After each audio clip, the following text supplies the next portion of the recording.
Olá, estamos em mais uma reunião da Pagos. Desta vez, a 44ª. E hoje vamos conversar com o Giba, o Gilberto Martins, advogado e consultor regulatório. Boa noite, Giba. Boa noite, prazer pelo convite Muito e obrigada. fico à disposição. Estou super feliz por estar aqui na Pagos hoje e pelo evento, vocês estão de parabéns. Excelente. Giba, separei umas perguntinhas aqui para você. Vamos lá. Vamos lá. A exportação de tecnologia de pagamentos, Giba, ela exige diálogo com reguladores internacionais. Quais as diferenças regulatórias que você considera mais críticas entre Brasil e mercados como Reino Unido, Singapura e Chile? Bom,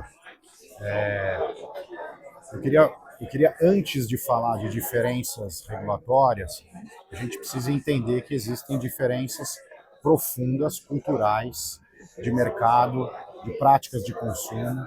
E eu sempre falo para os meus clientes o seguinte, que para você ter sucesso em determinado mercado, independente da regulação, você precisa conhecer os hábitos, costumes e a forma que aquela população que vai usar o seu produto ou do seu serviço efetivamente se utiliza daquilo no dia a dia. Isso, para mim, antecede a questão da regulação.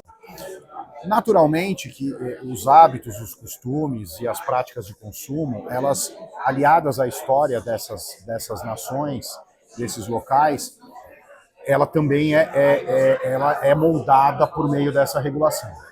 Então, por exemplo, quando a gente fala do regulador britânico, vou dar como exemplo aqui o FCA, né? A gente tem uma nação do velho mundo, né? Que tem uma história bancária dentro do sistema financeiro infinitamente maior do que qualquer regulador da América Latina, né? Com bancos seculares como Barclays, como o próprio Banco da Inglaterra, e que, portanto, já sofreram mais agruras, né? A gente teve, por exemplo, o escândalo da Wirecard, que aconteceu lá na Inglaterra, e que deixou o regulador, que já culturalmente, não só por ser uma nação muito antiga e que tinha as suas necessidades prudenciais muito aguçadas, deixou esse regulador ainda mais preocupado, né, com a rigidez e a proteção do sistema financeiro. Também as regulações de data privacy que decorrem da Comunidade Europeia, e eu estou falando antes do Brexit, né, elas também influenciaram bastante, aliadas à questão dessa história da Inglaterra e aliadas a esse escândalo da Wirecard.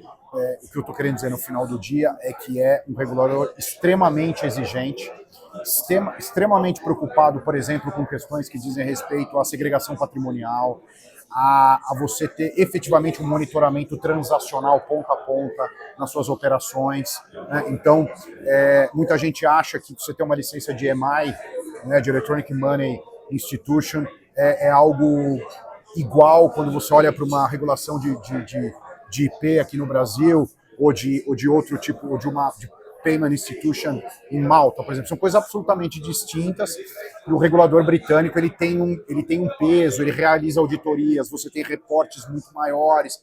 Então, assim, é um outro ambiente por conta da história, por conta do que eles já passaram e por conta das características culturais daquela nação. Quando você vai para a América Latina, que naturalmente, né, é o mundo novo, né, você tem uma característica naturalmente diferente, né?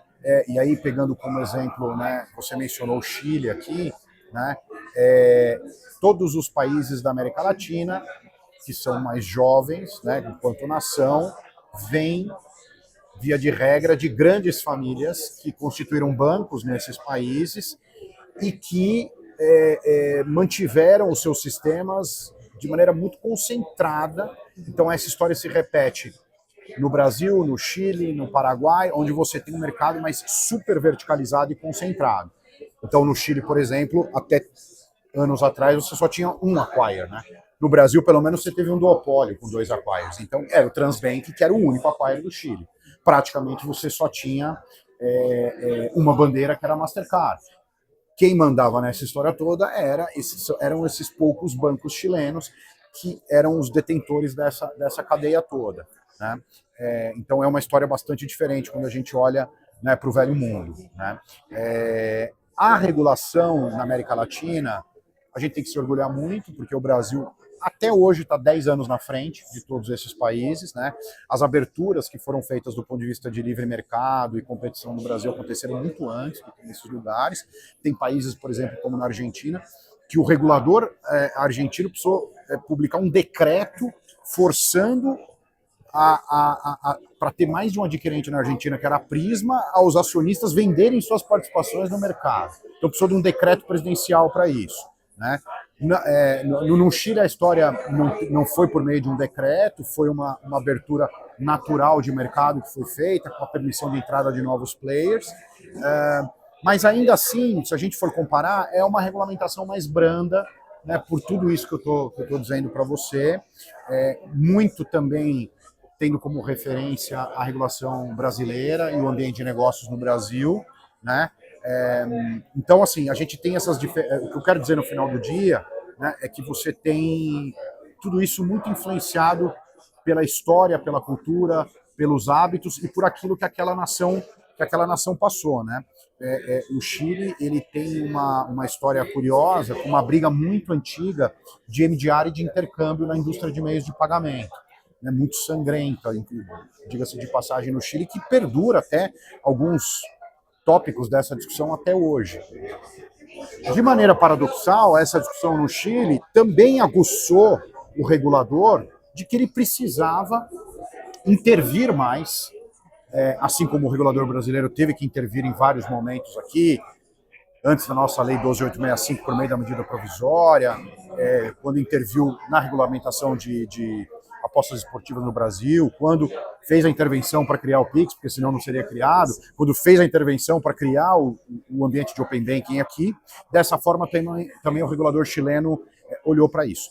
Só para encerrar, o Chile teve uma combinação interessante dessa briga antiga de intercâmbio e MDR lá, com a abertura de novos players, e essas questões anticoncorrenciais de grandes instituições como bandeiras ou bancos botando muito pressão para manter aquele modelo antigo verticalizado e concentrado.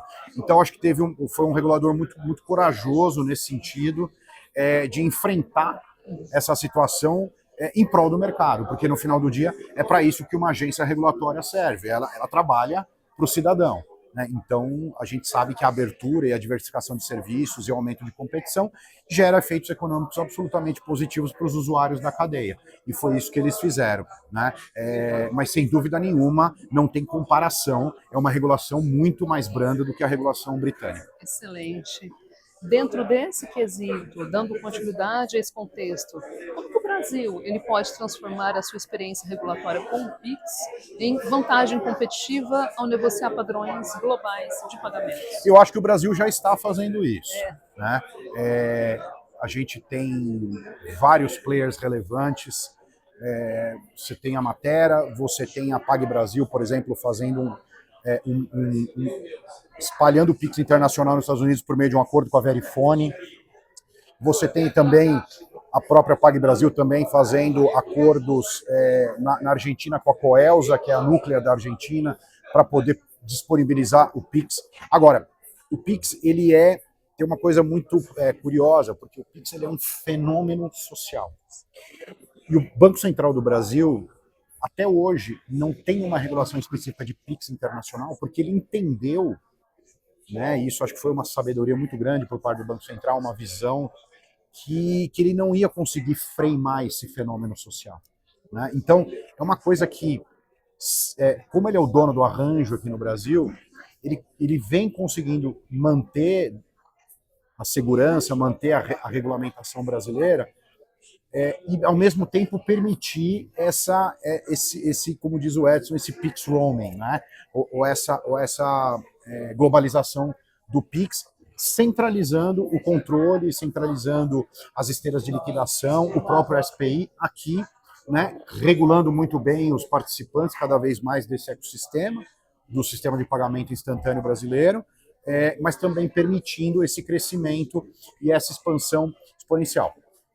De novo, eu vou voltar na questão, a gente tem que ter uma percepção que não é porque o Pix deu muito certo no Brasil que ele vai dar certo em todos os países do mundo.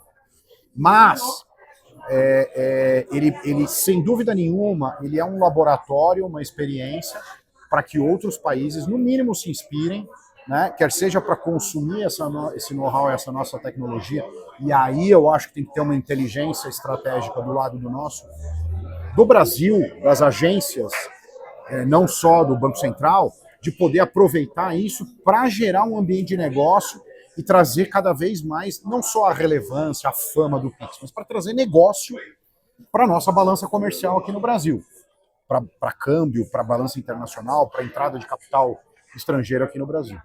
Foco interessantíssimo que até ele nos deu durante o painel, né, Giba? Sim, é verdade. Para finalizar, que papel a segurança jurídica desempenha na expansão internacional das fintechs brasileiras e como que ela pode ser fortalecida para atrair esses investidores estrangeiros?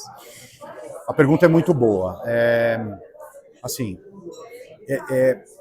A gente precisa entender, quando a gente olha para o mercado internacional e a gente olha para o mercado de cross-border, e a gente vê o que foi construído nos últimos 15 anos, já tem uma highway pavimentada.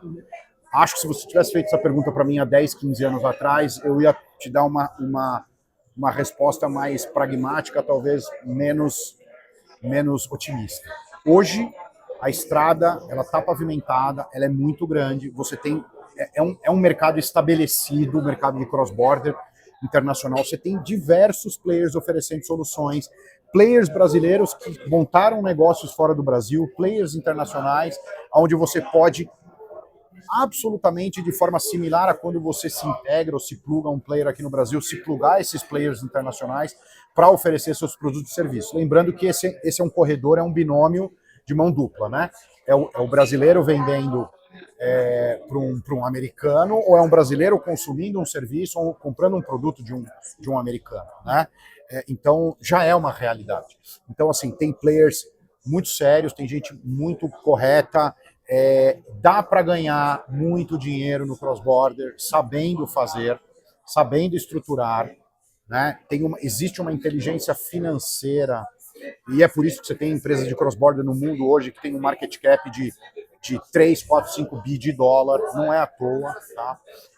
Então, é uma forma muito interessante, profitable, de você expandir e crescer o seu produto para que, de repente, um brasileiro possa estar vendendo para alguém na Tailândia, né? Ou que o brasileiro possa estar comprando o serviço, um produto de alguém na Tailândia. Então, o ambiente é absolutamente favorável e, com tudo que vem sendo feito, que eu disse aqui na palestra, dos projetos que estão sendo franqueados pelos bancos centrais mundiais, das iniciativas que estão acontecendo de cross-border instant payments, assim, vai ter um crescimento cada vez maior a respeito de ter um desafio, que é o desafio, sobretudo, da taxonomia, que é a integração de normas, mas que, para mim, ele tem uma solução. Ele não é um desafio... Ele e não é um rocket science, porque tem questões jurisdicionais relacionadas à soberania de certos países com relação a como cada país trata câmbio e trata saída de divisas ou entrada de investimento estrangeiro em cada um desses países, o que é absolutamente natural, mas ela tem um caminho para que isso aconteça de maneira que as duas regulações se complementem. Então, não necessariamente você poderia criar uma regulamentação nova, e é isso que é justamente as grandes mentes aí que estão criando esses projetos, que estão à frente desses projetos, estão tentando, né? Porque do ponto de vista de infraestrutura, não tem dúvida que isso pode se conectar, né? E de maneira cada vez mais fácil, intuitiva e segura. Mas a questão da taxonomia, da regulamentação ainda é um desafio, mas que, por exemplo, quando a gente olha para o Pix internacional, e aí tá outro paradoxo, mesmo sem regulação, ele acontece na Argentina, você compra numa loja em Paris com o Pix, sem ter uma regulamentação específica. Ou seja, o caminho é muito positivo. Excelente. Para a gente conseguir fechar agora, Giba, quais conselhos você dá, não apenas para os nossos associados pagos, como também para quem nos assiste, frente à sua expertise e todo o seu dinamismo dentro desse mercado? Meu conselho é, se você está pronto ou está planejando expandir os seus negócios internacionalmente, não tenha medo. Procure bons profissionais para te ajudar a estruturar. Não é algo que é de fácil acesso ainda do ponto de vista de informação, mas tem muita gente boa que conhece desse mercado e aí os players já estão estabelecidos, né? Mas assim, não tenha medo, é um negócio profitable, é viável, é seguro, é protegido na maioria das jurisdições no mundo. Ou seja, pode ser um excelente negócio, tanto do ponto de vista de receita nova, quanto de derivação de receita, se você quiser ampliar. Vou deixar um depoimento aqui de um cliente meu, que no ano passado era um cliente 100% brasileiro, uma fintech puro sangue, na verdade, né, um portal de serviços digitais puro sangue brasileiro, que identificou um mercado de compradores norte-americanos querendo adquirir serviços digitais de brasileiros, né? E aí, nesse caso, eu ajudei ele a estruturar isso enfim, foi uma internacionalização natural que ele teve, já que esse mercado já estava estabelecido, ele sequer teve que construir, ele identificou e os brasileiros estão vendendo serviços digitais aí para os americanos, então isso é uma realidade, né? Então, se você acha que está no momento da sua empresa fazer esse tipo de oferta adicional ou de você criar um produto dessa natureza, é só você buscar que você vai encontrar. Maravilha, Giba. Muito obrigada pela Imagina, o prazer é oportunidade meu. desse bate-papo excelente. O prazer é meu. Ficamos por aqui em mais uma reunião da Pagos, desta vez a 44ª. Muito obrigada.